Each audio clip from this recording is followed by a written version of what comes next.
Alright guys, I hope y'all are enjoying my freeze drying experiments. The next experiment on my list is to freeze dry milk and my favorite coffee creamer.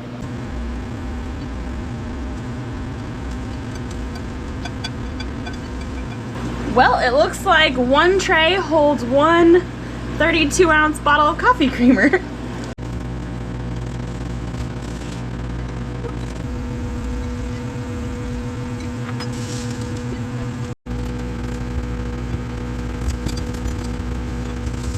If you look in here, the milk looks a lot like snow.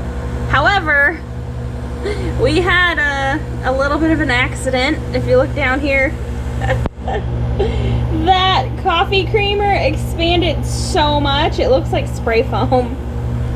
Altogether, this has taken about 67 hours to freeze dry.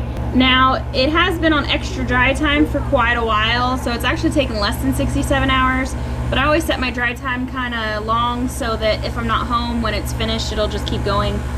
But all right, let's go ahead and pull this out of here.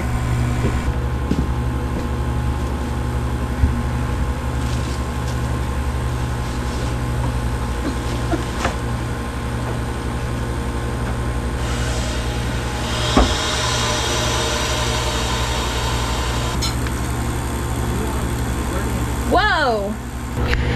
The coffee creamer fell apart. Ooh, look at that. I just showed y'all that, and look, it kind of fell apart or whatever. I don't know if you can hear it, but it's kind of crackling. This is the milk. Now, I put dang near a whole tray or a whole gallon of milk in this freeze dryer when I started. Apparently our freeze dryer is not level, because on this end you can tell that the milk almost reaches the top of the pan, but then back here there's parts where there's no milk at all. When I release the vacuum on this, you can see that it kind of, I don't know what to call that, but it was all bubbly like that, and now it all fell apart.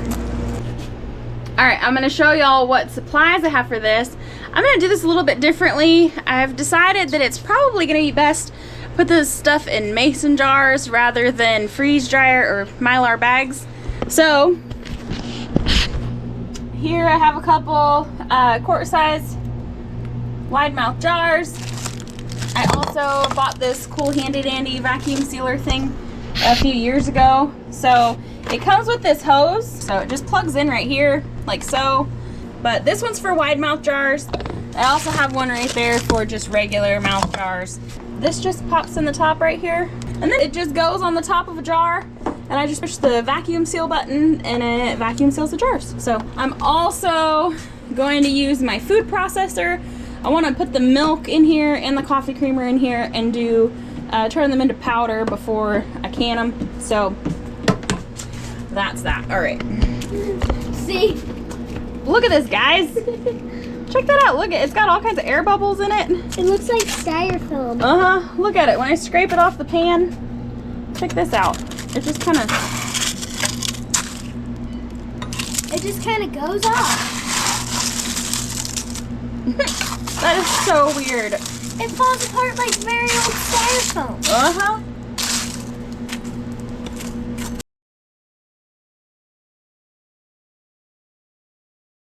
It looks so good though.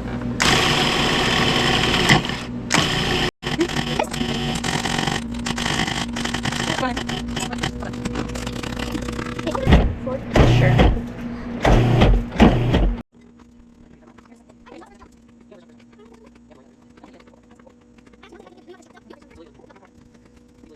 Okay, so as you could see, I couldn't find my canning funnel, which made it a lot harder to put this in here. I did make a mess and waste some of it, but I did the best I could. I just want to show you guys in comparison. I used a whole 32-ounce container of liquid coffee creamer. This is our favorite kind ever. It didn't quite turn out to be 32 ounces because this is a 32-ounce jar.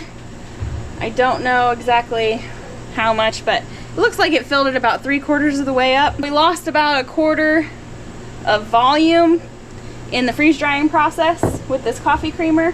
Right now I'm boiling water because we're gonna make a cup of coffee using this and see how it turned out. That way I know if it's worth doing more. Now I'm gonna clean up my mess. I'm gonna wash everything, dry it all, and then I'll bring you back on here when I do the milk. All right, now it's time to work with this milk.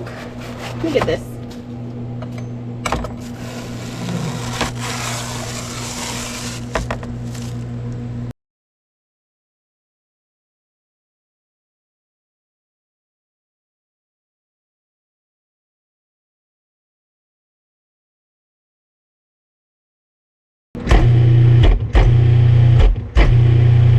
Before we move on to the next step, I wanted to show you guys this. I thought it was really cool. It almost looks like, you know, ice or a snowflake on this tray. A whole gallon of milk fit in a quart-sized mason jar, y'all. I did pack this as I was putting it in here, so I'd bang it on the counter and beat it down a little bit, but an entire gallon of milk fit in a quart-sized mason jar. Now let's do rehydration on this stuff and do taste tests and see if it is worth it to freeze dry milk or coffee creamer. I'm gonna let Wiley be the guinea pig on this.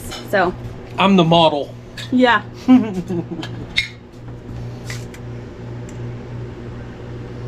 I mean, it looks just like coffee creamer does when you put it in there.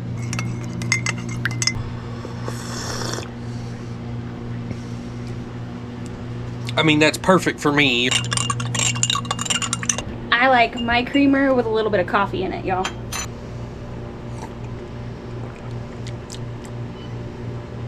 I don't think it changed at all. What do you think? No, I think it, I mean, it tastes just like it did. Well, what's your verdict? Like, is it worth it? I believe it is, so we can keep our good creamer when we go to Arkansas. I agree. This is definitely one of those luxury items that we don't have to have for survival, but it makes surviving a little bit more enjoyable for sure. So if you can find this in your local area, I highly, highly recommend it. It's the Wide Awake Coffee Company brand, and it's sweet Italian cream.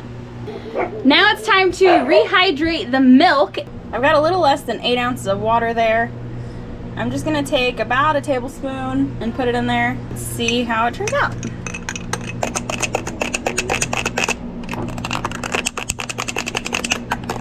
Wow.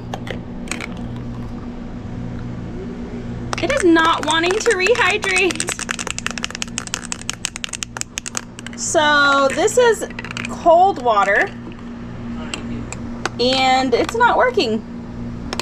As you can see, it's really lumpy and it is not combining with the water very good. All right, so I'm gonna put it in the microwave for a second and see if warming it up helps.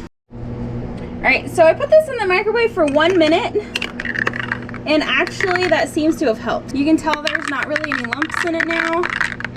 I should have mixed it with hot water to begin with. I'm more of a cold milk drinker, but I'm gonna go ahead and give this a taste test just to see how it turned out. I don't know. And I'm new to this. I don't know how much liquid to add back or how much powder to add to the liquid, however you want to put that, but let's give it a shot.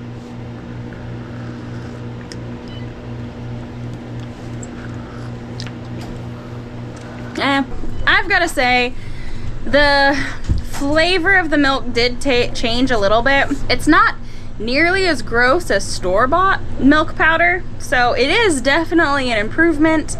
Now let's get to the final step, and that is sealing these jars.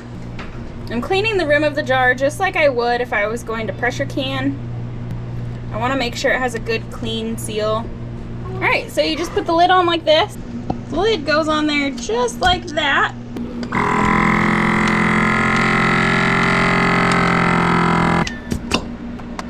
All right, now it's sealed nice and good. Now the ring is really unnecessary, but we're gonna put it on there anyway. All right, now that we've concluded this freeze dryer experiment, I definitely think that milk and coffee creamer are something worth freeze drying in the case that I have time to do it. Like I said, I still have a lot of meat and vegetables and stuff that I have to prepare before we move, and that's gonna take top priority. This stuff is not a necessity, it is a luxury. However, if you like this content, please stay tuned for the next episode where I will be freeze drying a whole bunch of chicken. I have chicken breasts, I have chicken thighs, I have chicken legs. I have cooked all of it, I've deboned all of it. It's all ready to go into the freeze dryer. So that video will be coming out shortly. If you like these kind of videos, please leave me a comment and let me know how I'm doing. Also, please don't forget to hit that like button, subscribe to this video, ring that notification bell so you never miss out on a freeze drying video. And as always, we really appreciate you guys. And thank you for watching. Have a blessed day. If y'all want to see more videos like this, please check out the playlist over here or the video over here.